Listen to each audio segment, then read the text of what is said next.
श्रवण कुमार अपने माता पिता का इकलौता बेटा था और उनकी बहुत सेवा करता था। एक दिन उसने अपने माता पिता को भोजन कराया। वे लेट गए और तब श्रवण ने कहा, आज कुछ लोग तीर्थ को जा रहे थे। वे भजन गाने में इतने मग्न थे कि उन्हें अपनी सुध-बुध ना थी। काश हमारी भी आंखें होती तो हम भी तीर्थ करने जाते। क्या कहते हो? अपने भाग्य को सराहो।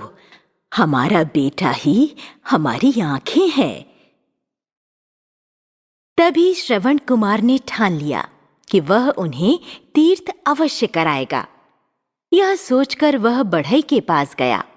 उसे देख बढ़ई बहुत खुश हो गया। कहो बेटा, कैसे आए? काका, एक कांवर बना दीजिए।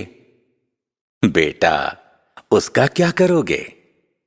माता पिता को तीर्थ यात्रा पर ले जाऊंगा। रास्ते बहुत कठिन होंगे, अकेले कैसे ले जाओगे? आप चिंता ना करें, आपकी दुआएं चाहिए। बताइए, कांवर कब तक बना देंगे?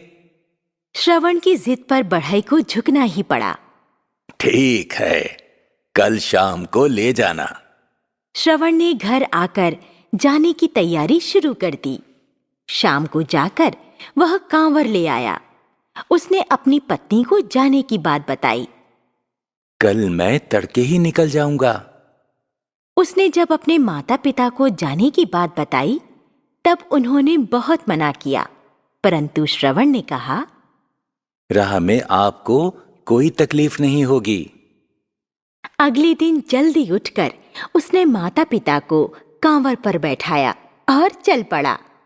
सारा गांव उसे मन ही मन आशीर्वाद दे रहा था। कई महीने बीत गए। वह दिन भर सफर करता और रात को थकान मिटाता। एक दिन जंगल से गुजरते हुए उसे पक्षियों की आवाज सुनाई दी। जब वे तीनों रात को लेट गए तो सहसा पिता ने पानी मांगा।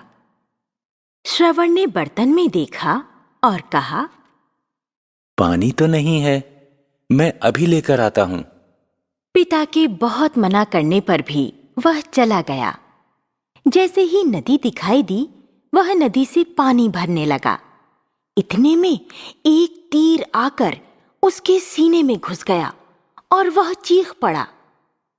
राजा दशरथ शिकार खेल रहे थे और खाली घड़े में पानी भरने की आवाज सुनकर उन्होंने समझा कि कोई जानवर पानी पीने आया है। बिना देखे ही तीर चला दिया, लेकिन आदमी की चीख सुनते ही वे दौड़कर आ गए और श्रवण को तड़पता देख बहुत पछताए। उन्होंने उसके सीने का तीर निकाला। आंखों में आंसू लिए वह उससे बोले,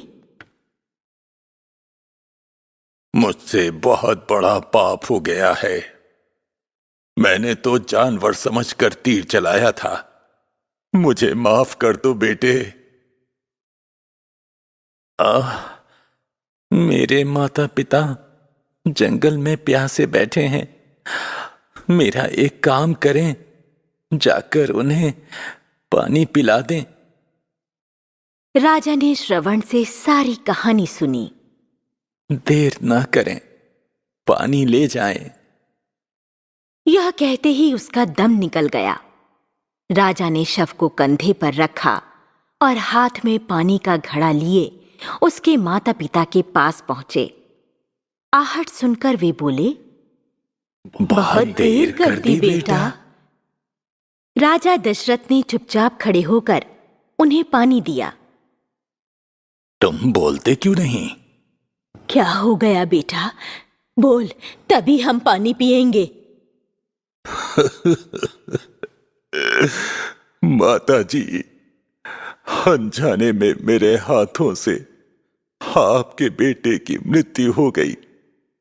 आप चिंता ना करें, मैं ही आपका श्रवण हूं। आपकी सेवा करूंगा। क्या? हे भगवान, एक दिन तुम भी हमारी तरह बेटे के वियोग में तड़पोगे। यह कहते ही दोनों के प्राण निकल गए। भारी मन से उन्होंने उनका दाह संस्कार किया। महल में आने पर भी उन्हें शांति न मिली और बहुत सालों के बाद उनके बेटे राम वनवास गए। बेटे के वियोग में तड़पते हुए उन्हें श्रवण के माँ पिता के शाप की याद आ रही थी। तो बच्चों, इससे हमें यह शिक्षा मिलती है कि माता पिता देवतुल्य होते हैं, उनकी सेवा करनी चाहिए।